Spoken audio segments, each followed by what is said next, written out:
Okay. Do you want me to start? Sure. Kathleen? Okay. Please do. My name's Jeff Bukite. I'm director of the Baltimore National Heritage Area in the mayor's office.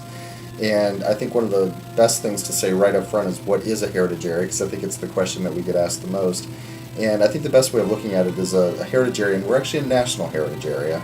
There's 11 state heritage areas in Maryland, but there's 49 national heritage areas across the country connected to the National Park Service. And a national heritage area is a special place where you can experience a story of national significance only in that place. It's a geographic area. For Baltimore, it's not the entire city. It's a portion of the city, the most historic portions of the city, kind of in the inner harbor, and then radiating out in about 11 different directions. And basically, as a national heritage area, we partner with the National Park Service and a lot of other friends and partners, Kathleen being one of them, and she'll talk in a minute about what she does.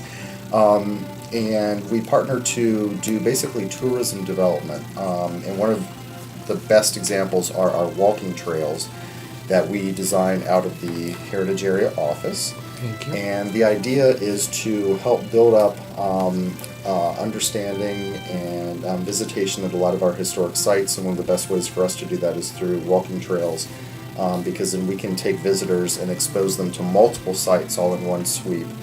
Versus just getting people to any single one site. So we work with sites to do these trails. We're all about preservation, neighborhood revitalization, development of product, and then interpretation and education. So kind of a wide sweep of all kinds of things. And this is Kathleen. And I'm Kathleen Katarba, and I'm director of Baltimore City's Preservation Commission, which is within the Department of Planning. And we work with Jeff. We have a wonderful time working together on many projects related to the historic sites and neighborhoods of Baltimore City. The commission is one of the earliest in the country. It was created in 1964 to protect the area around the Washington Monument, which was really very groundbreaking back in that day. There were actually some plans that would have destroyed the buildings that we love in Mount Vernon Place. So from that beginning, the commission has grown to have 31 historic districts all over the city with very familiar neighborhoods, including Fells Point and Seton Hill, and many of the suburb neighborhoods are becoming local districts now. So we like to think about preservation as a wonderful planning strategy to preserve and protect our heritage so that our city of the future will really embrace its past.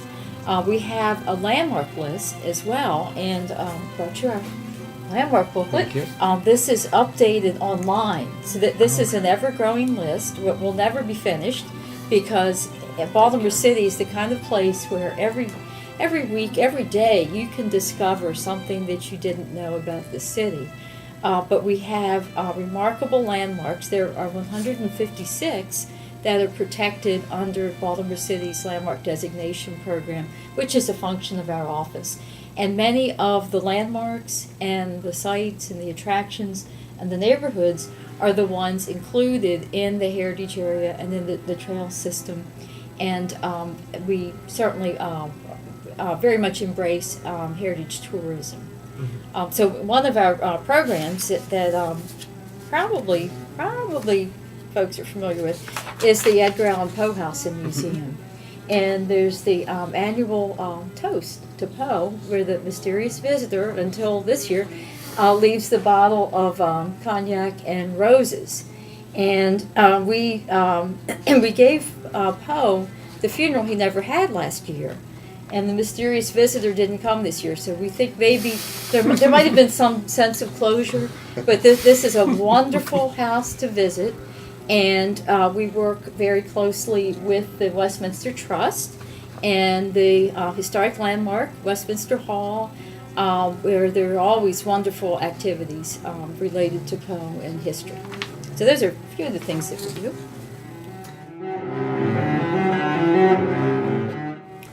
Historic areas may have architecture or history associated with events, with individuals. It may represent particularly notable styles. A lot of our Baltimore neighborhoods have all varieties of row house architecture, for which we are known. We're a premier city for that.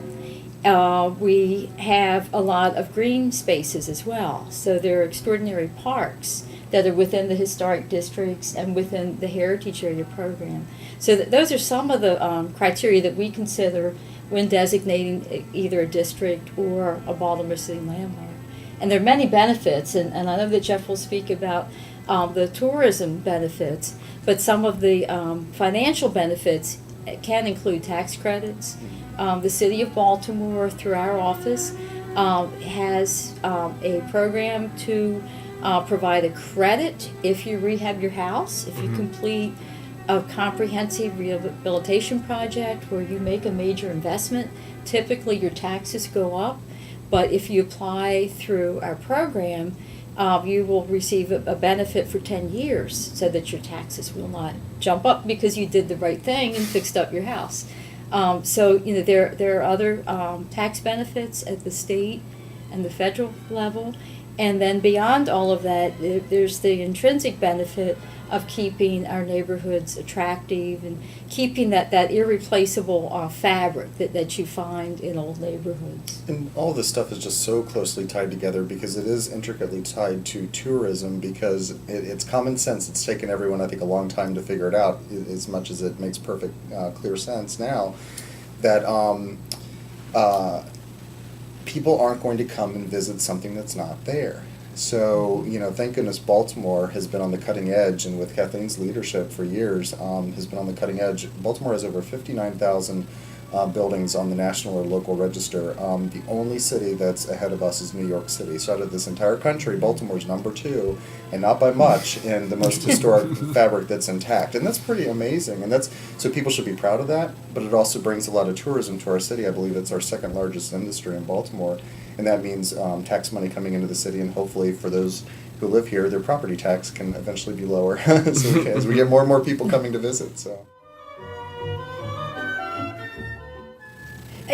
Yes, I think that 40 years ago, 50 years ago, there was an entirely different mindset about cities, and there was so much thinking about the future that maybe there was a tendency to overlook the obvious qualities. And so I think some people went out on a limb to say that we have to protect these places. And really, I think that the successful cities have preserved their past. And I think they really appreciate that now. But back in the 60s, there was a lot of highway planning. And the classic story about Fells Point and Federal Hill, where there would have been mass destruction of those neighborhoods had the highway gone through. The same is true. We have our highway to nowhere, but fortunately did not plow its way through Leakin Park. And the historic neighborhoods adjacent to Leakin Park, which are historic districts, Windsor Hills and Dickeyville and Franklintown. So there's always a history of a few voices, community activists, and a few leaders who are not afraid to speak out. Our sister organization, our citywide nonprofit, is an organization known as Baltimore Heritage, and you may be familiar with Baltimore Heritage. They just celebrated different from Baltimore Heritage area, which confuses everybody. But they're the private nonprofit citywide preservation organization, and they just celebrated their 50th anniversary. So in a way, their involvement in preservation led to creating CHAP a few years later in 1964. There were an incredible number of people who attended the 50th anniversary. It seems like it's been sort of a groundswell that's built up over time, and it seems like the more recent generations have a greater appreciation of these qualities, where maybe 40 or 50 years ago there was so much focus on the future that it was overlooked.